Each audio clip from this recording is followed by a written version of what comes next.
مولا کی پیروی کرتے ہوئے اپنے زندگی گزارتے تھے۔ آپ علیہ السلام کو ان پر بڑا ناز تھا۔ ہمیں کچھ اس سے یہ سبق حاصل کرنا چاہیے کہ کیا ہماری شخصیت کچھ ایسی ہے تو مولا بھی ہمیں اپنا تسلیم کر سکیں۔ کیا ہم نے کبھی زندگی میں کوئی ایسی آرزو کی ہو، کیا ہم نے کبھی ایسا زندگی میں سوچا ہو؟ السلام علیکم۔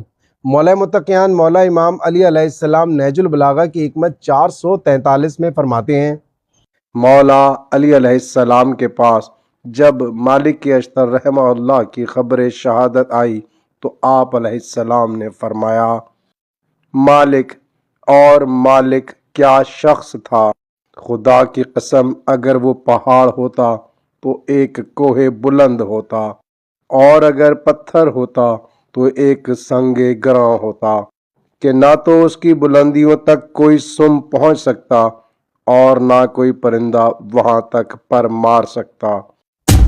مالک اشتر مولا امام علی علیہ السلام کے بہت قریبی ساتھیوں میں سے تھے، جو آپ کی پیروی کرتے تھے، جو آپ کے پیروکار تھے، جو آپ سے بہت محبت کرتے تھے اور آپ کے ساتھ ہمیشہ سائے کی طرح رہتے تھے۔ آپ علیہ السلام کو بہت عزیز تھے۔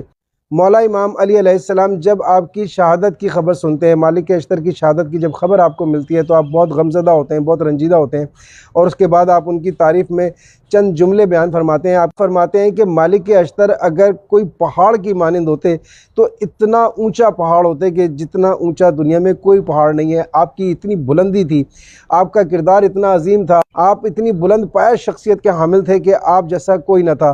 پھر آپ علیہ السلام فرماتے ہیں کہ اگر آپ کوئی پتھر ہوتے تو اتنا قیمتی پتھر ہوتے کہ جیسا نایاب پتھر دنیا میں ہوتا۔ یعنی آپ ان کی تعریف بیان کرتے ہوئے فرماتے ہیں کہ وہ اپنے فیصلوں میں بڑے اٹل ہوا کرتے تھے، وہ آپ کی پیروی کرتے ہوئے کسی مصلحت کا شکار نہیں ہوتے تھے، ایک مضبوط پہاڑ کی مانند دشمن کے سامنے کھڑے رہتے تھے اور ہمیشہ اپنا مقام بھی سمجھتے تھے اور مولا کی پیروی کرتے ہوئے اپنے زندگی گزارتے تھے۔ آپ علیہ السلام کو ان پر بڑا ناز تھا۔ ہمیں کچھ اس سے یہ سبق حاصل کرنا چاہیے کہ کیا ہماری شخصیت کچھ ایسی ہے تو مولا بھی ہمیں اپنا تسلیم کر سکیں۔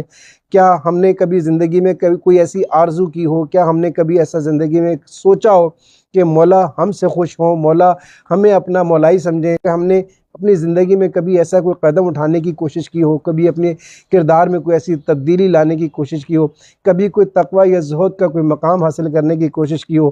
پروردگار عالم اگر کچھ ایسے لوگ دنیا میں موجود ہیں تو ان کی سلامتی فرمائے، انہیں ہمارا سلام ہو۔ ہمیں کم از کم کوشش کرنی چاہیے کہ ہم اس مقام کو حاصل کر سکیں کہ مولا ہمیں یہ کہہ سکیں کہ یہ ہمارا مولائی ہے، یہ ہمارا غلام ہے، یہ ہمارا خادم ہے، یہ ہمارا نوکر ہے۔ کوئی ایسا ادنا سا غلام بننے کی بھی ہے پروردگار ہمیں توفیق عطا فرما، جیسا تو چاہتا ہے ویسی زندگی گزارنے کی توفیق عطا فرما، اور ہمارا کوئی ایسا مقام اس دنیا سے بن سکے جسے ہم لے جا کر تیرے سامنے پیش کر سکیں۔ آمین یا رب العالمین۔ شکریہ۔